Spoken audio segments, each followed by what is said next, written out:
Greetings, everyone. Gene Daddy here again.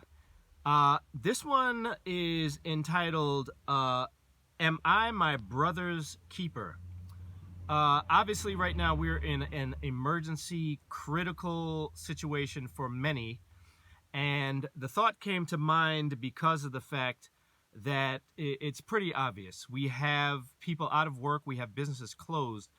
Ergo, a lot of people don't have the option to just go and get a job and help themselves in this situation. And the thought came to me, I went to a Dunkin' Donuts in the area where I work. And, a guy had his hustle on and he was opening the door. And typically I do not pander to panhandlers because prior to this, obviously, there was enough work out there where someone who wanted to work could just be ambitious and go out and do what they needed to do and get legitimate money instead of begging it from others. So anyway, the guy, he's getting his hustle on, he's opening the door and so forth. So as I'm leaving, I reach in my pocket, whatever I had, and, I gave him a handful of change of what I had. But, in this time, those of us that are able, it's a matter of personal generosity and being able to help our fellow man.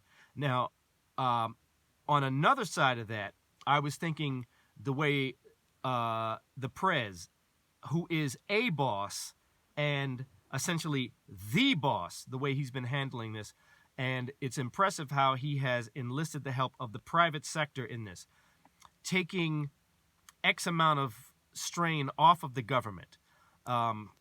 Because I've gotten in arguments with some Bernie bros on Facebook about how, isn't this a socialized socialism, a Bernie Sanders idea that he's using?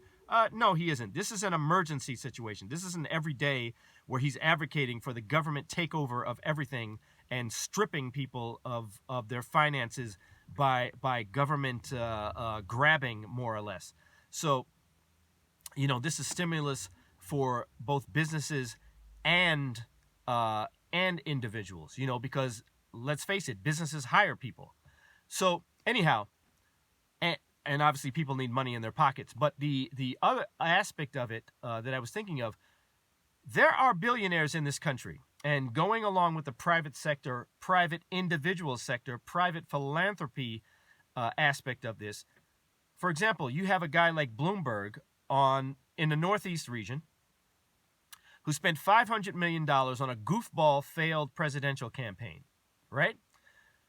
If he busy bragging about how he had so many billions that he could fund his own presidential campaign, well, how about this?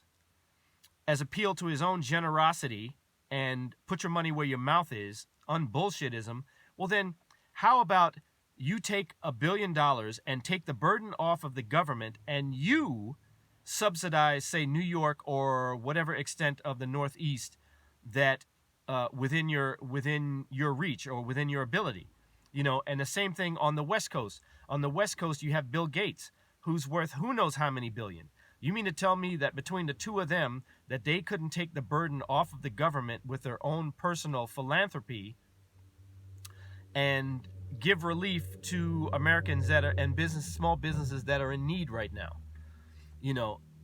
That's my idea of it. And of course, the other aspect of it, which would raise its head pretty obviously, is the tax write-off, right? They would do it just for a tax benefit.